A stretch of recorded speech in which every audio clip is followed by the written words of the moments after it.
I'm Grayson. I'm from Shreveport. I've lived here all my 18 years of life. I really enjoy, listening to all types of different genres of music, playing sports. Thanks to 3PAC, I can socialize with everybody now. I used to not be able to socialize with people, but 3PAC helped me open up and be myself around people and make all sorts of new friends. I've been a member of the ZHG for almost 6 years now. Back in 2012, I had just got done with 6th grade in middle school. And, like everybody else, we were on YouTube watching videos all day. And I was watching a rapper by the name of Krispy Kreme. And, I'd read the comment section and I'd see a username called 3PAC TV HD, or 3PAC TV, which was his first channel. And he would be talking crap about, Krispy Kreme. And, I'd be like, oh my God, this guy's just an idiot. And then I'd click on his channel and I'd see everybody else go into his videos talking shit to Ryan. I thought he was joking at first. Like, I thought he was crazy or something. And that's what everybody else thought too. His videos really hit my sense of humor. That we have the similar sense of humor. Ryan was big into like conspiracy theories. He came out with a song in December of 2012 called Swag Like Osama. And, I thought that was hilarious because, it was a very stereotypical song about Saudi Arabian people, or like Osama bin Laden. If you were to just like describe him as a person, how would you describe him? Someone who empowers others. Someone, really? If you were around him, you just feel positive vibes coming from him. I talk to him on Facebook a lot. I tweet at him on Twitter. He liked my tweet. He liked my replies. He followed everybody back on Twitter. Yeah. He wanted to be like everybody's friend and everything. His sense of humor made me laugh. I'd be really bored during the day. I didn't have many friends at the time, so, YouTube was pretty much like my only way out. Mm-hmm. I'd just like watch his videos all day and I'd feel so connected, like I knew him. What was it about him that you connected with? His personality. He cared about everybody. He just wanted the world to be a better place. So like there's a lot of popular acts out there like Drake and Eminem and who have, thousands and millions of fans. What was it about 3PAC that reached out to you and made you want to connect with him? I'm not really mainstream, and I think his style of rapping was, just so unique that no other person in the world was really doing. Just letting those raps flow, son. Yeah. The auctioneer flow. Yeah, the auctioneer flow.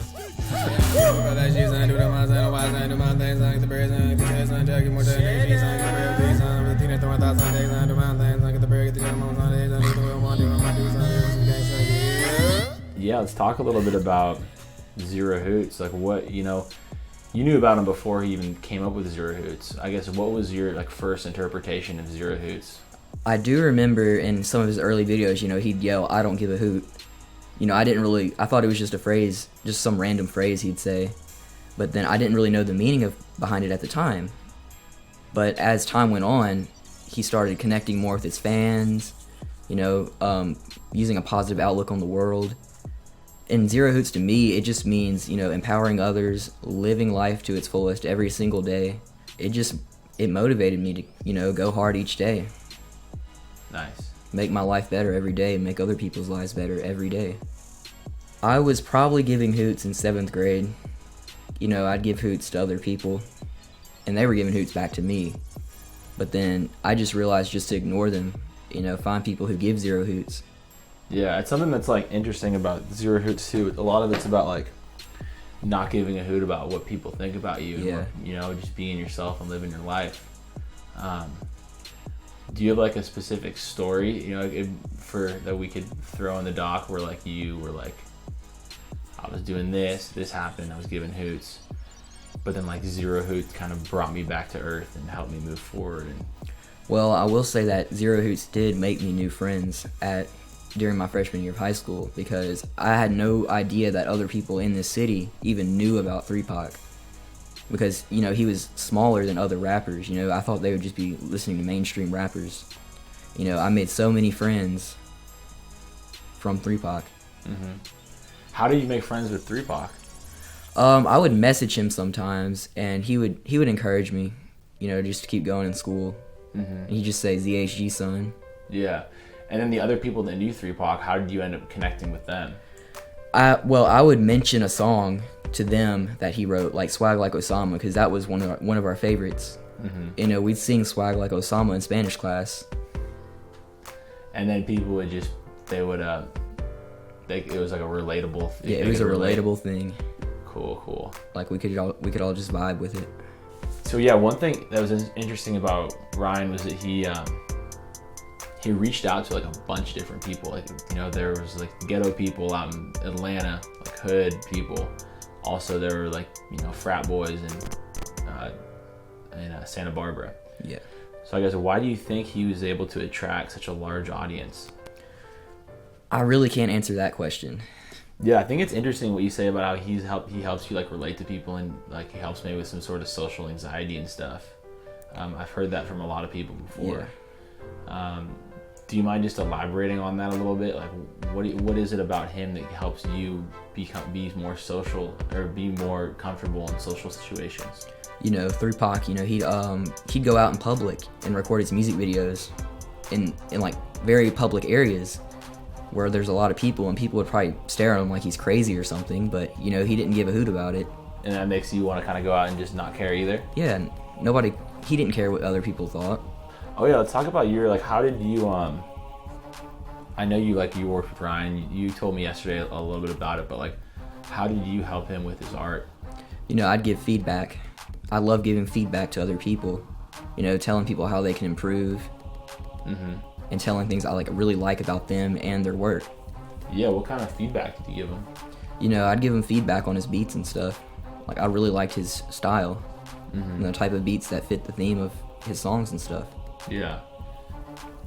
And I know you're a pretty humble guy, but like, tell us about what you did to his music, how you you go beast mode over it, or you sing over it. Like, what can you tell us more about that? You know, I love just playing his music and just going beast over it. You know, I'd show that to my friends, and we'd all sing along with each other at school. Didn't you record stuff and send it back to him? I hadn't recorded anything at the time, but I was planning on recording some songs and, you know, sending it to him, and hopefully he would listen to it. Okay, nice.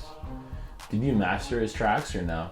I had mastered and memorized, you know, a lot of his songs. Because I had listened to him over and over and over again after school. Like, I spent hours watching 3 Pac videos. When I was a freshman in high school, you know, I had been talking to a girl and she had rejected me. So I just, you know, I was sad about it. And I just came home and I was like laying in my bed. You know, I just decided to get on YouTube. And I was just watching 3 Pac videos all night. It just made me realize, you know, this is just a small bump. It's not gonna last. It's not gonna affect you forever. And then you can just keep going and continue with your life and move on to other things. I guess where were you, and how did you hear about him passing away? Well, I was here at home, and I had saw your Facebook post that, you know, pray for your brother. And I didn't know what was going on. You know, I thought he was like in a car accident, or he was just feeling bad for some reason. But then I learned that he had drowned. You know, I was kind of shocked about it. I was like, really? I was thinking, man, is he really gone? Like, after all these memories I've had watching his videos over the past 3 years, you know, it's all over. My life would be completely different. I wouldn't know people like Bing Flosby, Jock Jam Jesus, Seth, Ancient Jefferson, Hoot Deflector. I wouldn't even know you guys. I wouldn't know Judy. Yeah. But I'm so thankful to have them in my life. You know, if I ever feel bad, I can go to any of you guys and talk to you about anything. Do you see the ZHG as a support group? And if so, like, how do you see it as a support group? I definitely see it as a support group. You know, everybody's there for everybody. Everybody loves everybody. You know, nobody in there cares about how other people are. You know, somebody may have a problem, but they're there for you. Yeah, do you have any questions for me, I guess? Anything you want to ask me about Zero Hoots or what I'm trying to do? I was wondering, did you actually make the beat for Ebola's Hoot? Yeah, I did.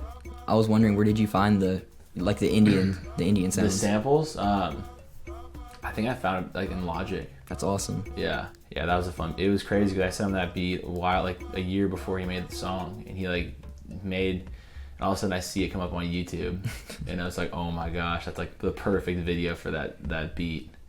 He was really good at taking beats and instrumentals and like crafting his sound to them. Yeah. And then crafting the music to him so it all kind of flowed together. He made like a perfect theme. Yeah.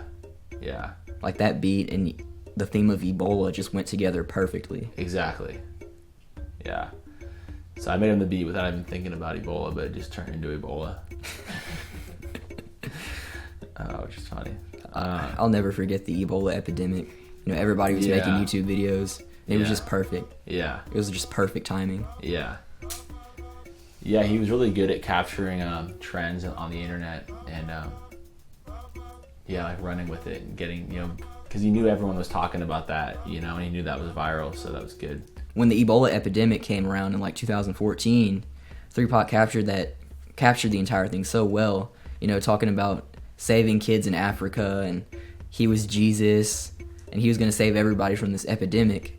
I thought it was the funniest thing ever because that sense of humor in that video just related to my sense of humor so well, and it was like an amazing connection. My sense of humor, I like being sarcastic, like Ryan and you guys, y'all just don't give a hoot.